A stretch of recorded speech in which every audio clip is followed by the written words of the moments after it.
नमस्कार, public news में आपका स्वागत है।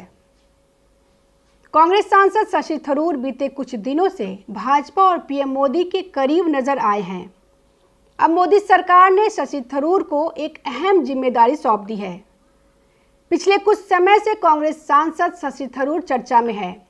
उनके पाकिस्तान पर तीखे रुख को दुनिया ने देखा। ऑपरेशन सिंदूर पर वे मोदी सरकार के साथ खुलकर खड़े रहे।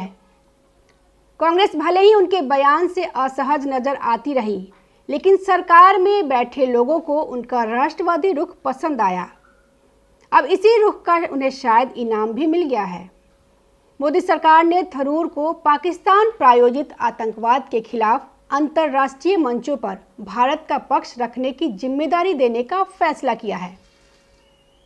केंद्र सरकार विदेश मामलों पर संसदीय पैनल के प्रमुख शशि थरूर को बहुदलीय प्रतिनिधि मंडल का नेतृत्व करने की जिम्मेदारी देने जा रही है। इसके लिए सरकार ने थरूर से संपर्क भी किया है। कांग्रेस के सांसद शशि थरूर के ऑपरेशन सिंदूर पर दिए गए बयान से पार्टी के कुछ नेता नाराज थे। उन्हें लगा कि थरूर ने लक्ष्मण रेखा पार कर दी है, लेकिन अब खबर है कि पाकिस्तान की सरजमी से संचालित आतंकवाद के खिलाफ वह दुनिया भर में भारत की राय रखेंगे। थरूर को पाकिस्तान से संचालित आतंकवाद के खिलाफ दुनिया भर में भारत की तरफ से एक बड़ी जिम्मेदारी मिली है। उन्हें इस मामले में भारत का पक्ष रखने के लिए एक महत्वपूर्ण जिम्मेदारी दी गई है। दरअसल भारत सरकार दुनिया को बताना चाहती है कि पाकिस्तान से आतंकवाद कैसे फैलता है। इसके लिए सरकार एक खास योजना बना रही है। शशि थरूर, जो भारत में विदेश मामले की संसदीय समिति के अध्यक्ष भी हैं, इस काम में आगे रह सकते हैं। शशि थरूर विभिन्न देशों का दौरा करने वाले प्रतिनिधि मंडल का नेतृत्व कर सकते हैं। इस प्रतिनिधि मंडल में अलग अलग पार्टियों के सदस्य होंगे। शशि थरूर, केंद्र सरकार ने उनसे इस प्रतिनिधि मंडल का नेतृत्व करने के लिए संपर्क किया है। सरकार चाहती है कि थरूर खासकर अमेरिका में प्रतिनिधि मंडल का नेतृत्व करे, क्योंकि वह विदेश मामलों की अस्थायी समिति के अध्यक्ष हैं। विदेश मंत्रालय की योजना के मुताबिक हर प्रतिनिधि मंडल में सांसदों के साथ मंत्रालय के अधिकारी भी रहेंगे। प्रतिनिधि मंडल पाकिस्तान प्रायोजित आतंकवाद के सबूत, घटनाएं और भारत का नजरिया वैश्विक नेताओं और थिंक टैंकों के समक्ष रखेगा। अलग अलग डेलीगेशन अलग अलग देशों का दौरा करेंगे। इनमें संजय झा, सुप्रिया सुले, सस्मित पात्रा, के कनिमोझी, सुदीप बंदोपाध्याय, असरुद्दीन ओवैसी जैसे नाम भी शामिल हैं। प्रतिनिधि मंडल में कई सांसद होंगे। इस योजना के तहत कई प्रतिनिधि मंडल बनाए जाएंगे। हर प्रतिनिधि मंडल में 5 से 6 सांसद होंगे।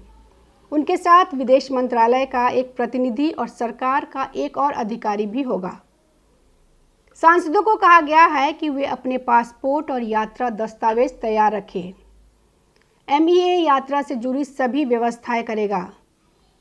सूत्रों ने बताया कि प्रतिनिधि मंडल 22 मई के आसपास भारत से रवाना होगा और जून के पहले हफ्ते में वापस आएगा। हालांकि कांग्रेस के भीतर इस घटनाक्रम को लेकर हलचल है। ऑपरेशन सिंदूर के बाद थरूर के बयानों ने पहले ही कई नेताओं को नाराज किया था। कुछ नेताओं को लगता है कि थरूर पार्टी लाइन से अलग जाकर बीजेपी के एजेंडे को मजबूती दे रहे हैं।